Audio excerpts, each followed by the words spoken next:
Hello, so I have another ID for a Celestials hero, so let's begin.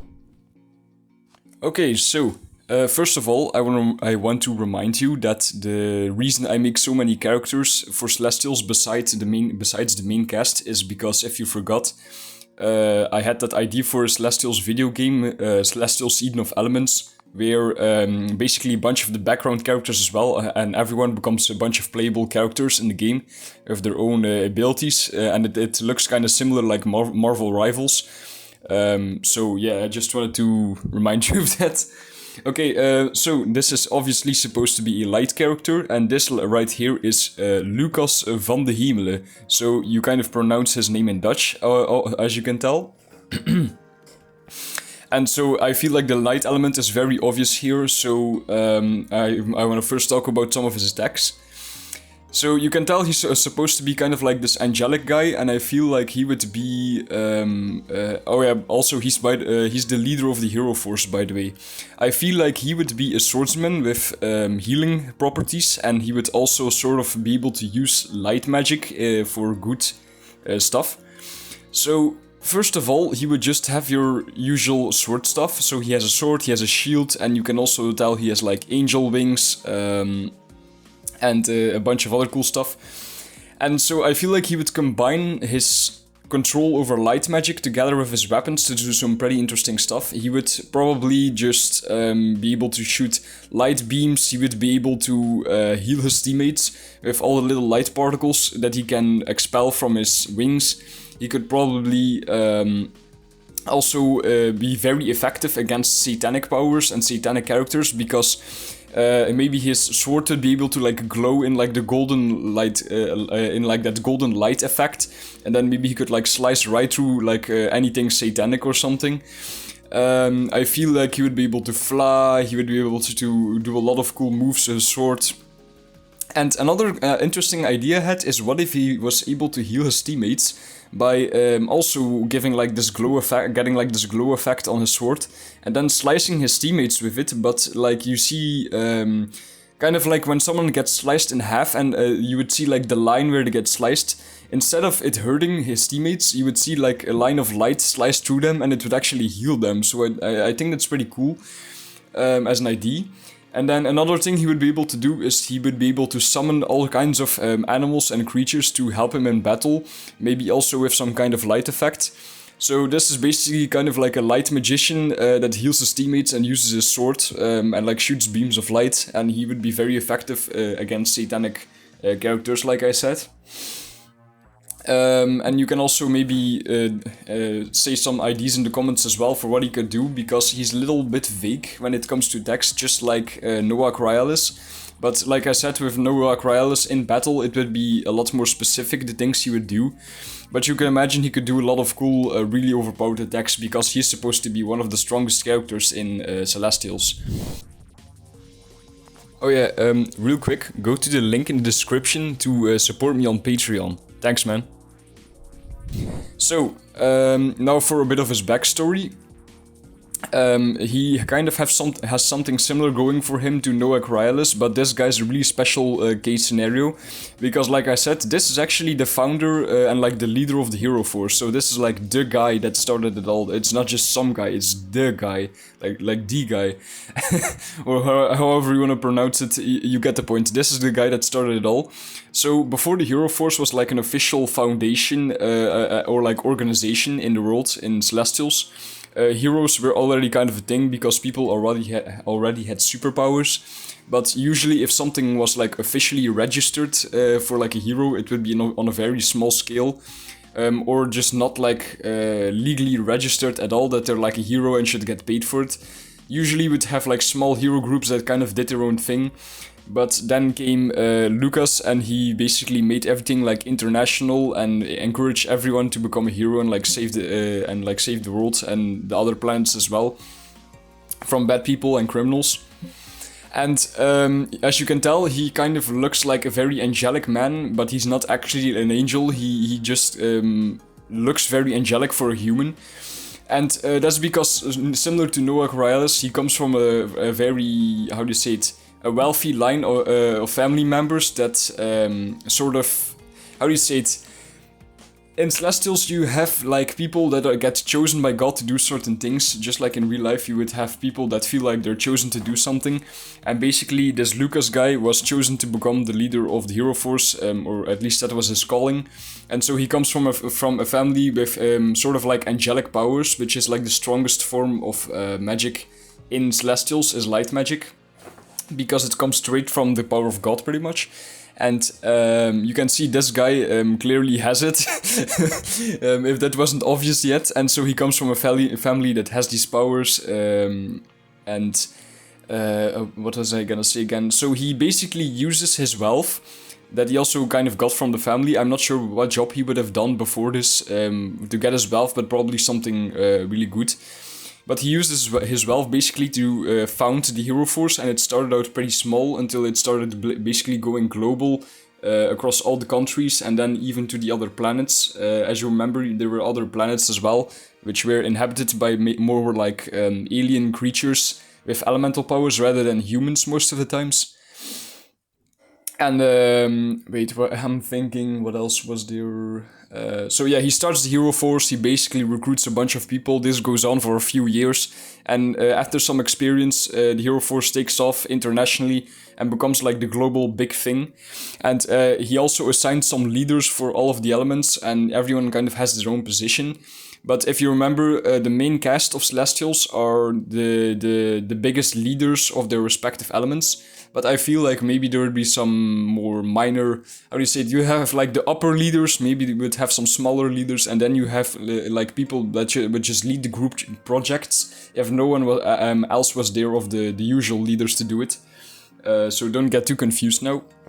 So let's maybe yap a little bit out of his design, because I really like the design of this guy. Giving credit to myself here. But yeah, the angelic theme is all over the place, and I thought it would be interesting, like what if you had a human that looked angelic but wasn't angelic, because or like an angel, because I feel like that would kind of cross the line if an actual angel became like a character in Celestials that was like a hero. But maybe like some angel creature would be pretty cool in the future. I'll maybe make a video about that. But I thought, let's keep it realistic. Let's just make a human that has angelic properties and almost resembles an angel. So Lucas over here, as you can tell, is sporting this white and gold suit of armor, which looks super cool in my opinion. Then he has wings that he can basically summon at all moments, so they can like grow from his back. But he wouldn't. I don't think he would have them visible 24/7.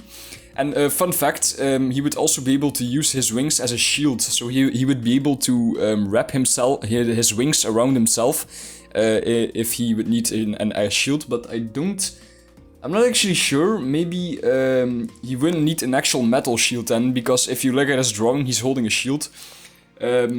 So maybe he would just use his wings instead, now that I think about it. And that actually reminds me as well, Frost Knight is supposed to have a shield as well, and Inferno as well, but Inferno wouldn't always carry it around because he can make it disappear. And in Frost Knight's drawing, I forgot to draw it, so, you know. You can see he's rocking some golden shoulder plates, which look really massive, just like the low taper fade.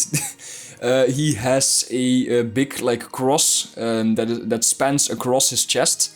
Then he has some holes in the armor beneath it. He has some holes in the leg pieces as well, on his calves. And then most of his armor just looks really white. He also has a silver necklace with a cross on it, obviously. He has some scars on his arm. He has like a... I don't know what you call that thing in Dutch, but the thing that floats above an angel's head. Like the golden ring. I forgot what it's called. But I thought this would be a cool idea, so most of the people that like have that ring around their head in like history, if I remember correctly, that is after their death, that they're given one of those angelic rings above their head because they're like declared a saint.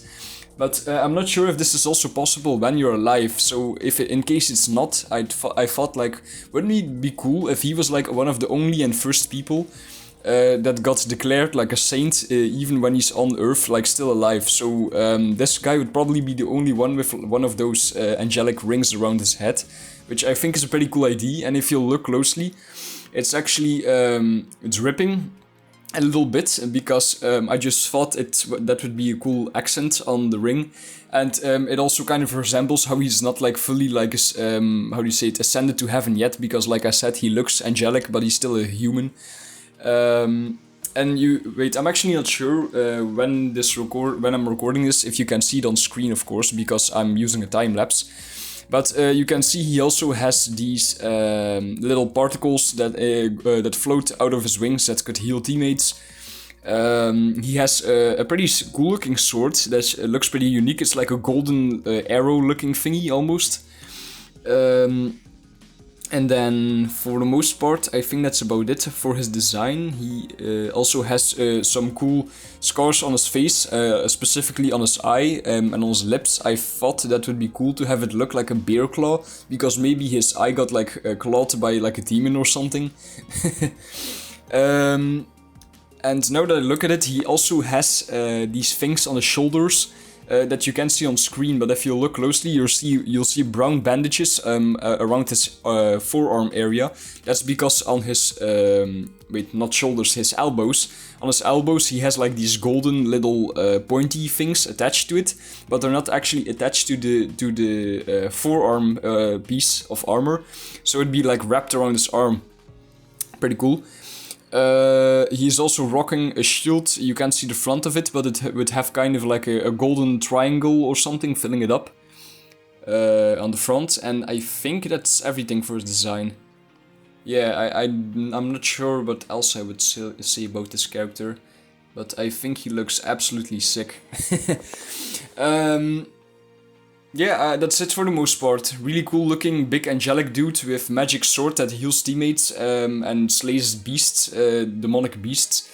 He can shoot beams of lightning, uses beams of light, uses wings as a shield, fly around. So yeah, pretty cool.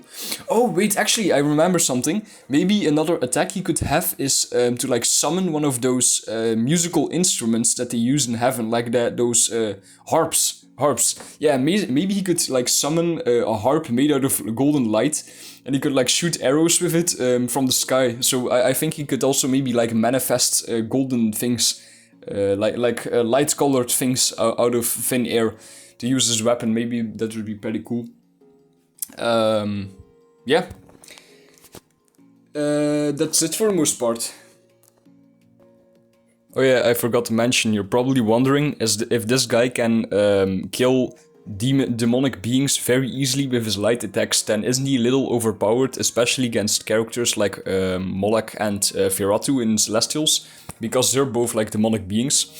Well, you would be correct about that, but he would be away most of the times in Celestials, because he's actually also like the guy that strategizes most of the plans in Celestials, because there are also bigger things going on around the world than just a few villains.